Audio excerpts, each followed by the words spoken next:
আজ আমি করব টমেটো কেচাপ। তো টমেটো কেচাপ করার জন্য আমি এখানে পাকা টমেটো নিয়েছি বেশ কয়েকটা। বাবাকে বলছিলাম যে দেশি পাকা টমেটো আনতে, তো 1 কেজি আনছিল। তো সেখান থেকে আমি মানে 4-5টা বাদ দিয়ে সবগুলোই নিয়েছি, আর এভাবে ধুয়ে পরিষ্কার করে বটিতে এরকম ছোট ছোট সাইজ করে কেটে নিয়েছি। আর এই টমেটোটা কিন্তু একদম হাইব্রিড না, এটা দেশি পাকা টমেটো। একদম দেখো রংটা খুব সুন্দর। আর আমার কাছে টমেটো সসের থেকে টমেটো কেচাপটাই বেশি ভালো লাগে, আর এটা সংরক্ষণ করেও বেশি দিন রাখা যায়।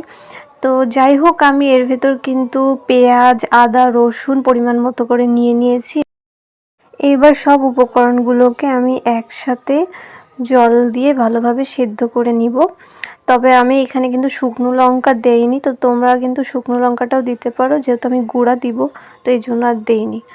আর এই যে দেখো, আমি জলের ভিতর কিন্তু একদম সিদ্ধ করতে দিয়ে দিয়েছি। এখানে পরিমাণ মতো আমি জল নিয়েছি, তো তোমাদের কাছে পরিমাণ মতো তোমরা জল কম বেশি করে নিও। আর গরম মশলা যেহেতু আমি গুঁড়ো দেবো, সেজন্য আমি কিন্তু এর ভেতর গরম মশলা আস্ত দেইনি। তো তোমরা চাইলে কিন্তু এখানে গরম মশলা আস্ত, এলাচ, লবঙ্গ এখানে দিয়ে দিতে পারো। টমেটোটা ভালোভাবে সেদ্ধ হয়ে যাওয়ার পর ঠান্ডা করে আমি ব্লেন্ডারে ভালোভাবে ব্লেন্ড করে নেব।